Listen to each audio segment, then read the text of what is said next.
Okay, at this point in time, you have followed the dimensions on this drawing. It's on the second page of this handout. You made a part file. You've made two parts. You've assembled them. They should look like this. And the reason we do that, and here's the SolidWorks version, is we want to make sure that these, I'm going to go ahead and do a normal too. We want to make sure that the smaller M is parallel all the way around. So you should have done an offset to make those two parts. Right? So this is our intent. Here's the two pieces. They should fit on top of one another. To make the DXF files, I'm going to go ahead and turn off this feature and open up this sketch. Okay, we want this sketch. I'm going to go ahead and do a normal too, so everything's apples to apples. We have this sketch here. I'm going to go ahead and delete this feature.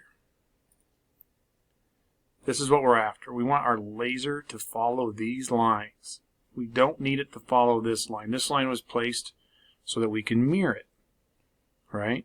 And we don't want to cut the inside out when we go to the laser cutter, because this would fit just inside of that, and that's not what we're looking for.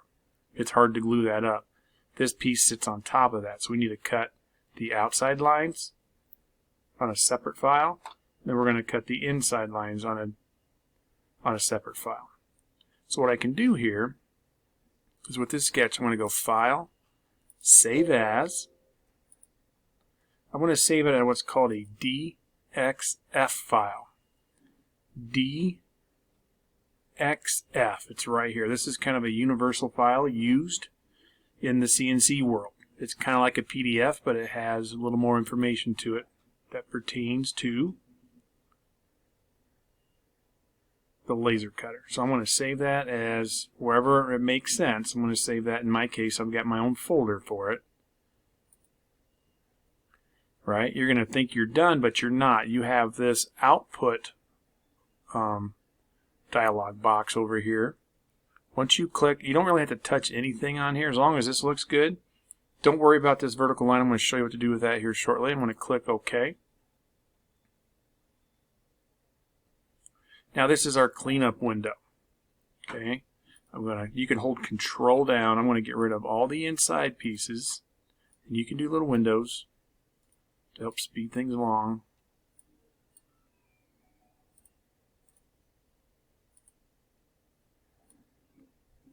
Something like that.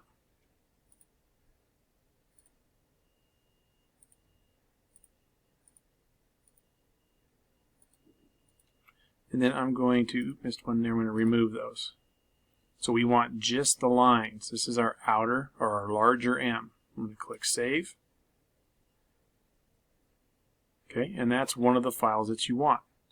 The other file I'm going to do from the same screen is I'm going to go File, Save As, DXF, and we're going to make this one the smaller one.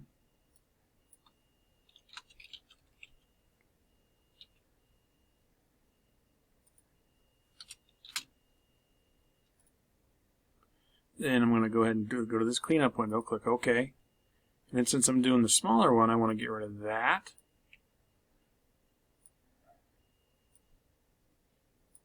So if you notice, if you go left with the window, this direction, anything it touches. If you go to the right, it's not selecting anything, because if you go to the right, it has to all be inside that box. Or you can just click on them.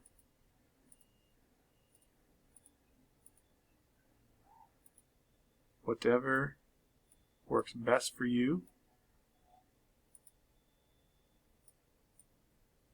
And then if you accidentally select something that you didn't want to click, you can just, I got the control button down, so you can turn it on, turn it off.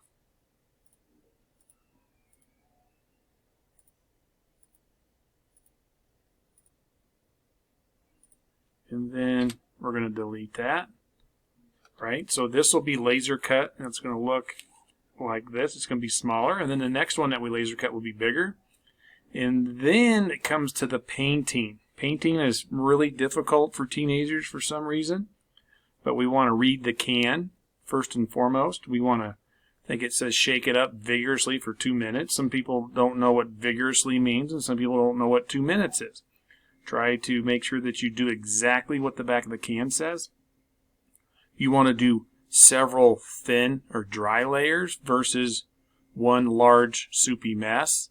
You don't want to get any runs when you paint, right? And you want to make sure that you put it on the drying rack in the shop or in the paint room up behind there. Otherwise, people will pick it up. You'll have thumbprints and all kinds of things on there, right? And then we get to the cutter. I will show you how to add your name and your class year. So I'm going to hit save here to wrap this up. And when I meet you at the laser cutter, you should have a DXF that says smaller Monarch M or something along those lines, and one that says larger. Those will be cut on 2 different files. We'll cut out the large one, cut out the small one, you'll paint one gold, you paint one black, and you'll take your time and you'll let it dry. Read the can. I believe it says you can do 2 coats in the first 10 minutes. After that, you got to wait 24 or 48 hours. Something along those lines. So that would be where the difference in the M's are going to be. Good luck.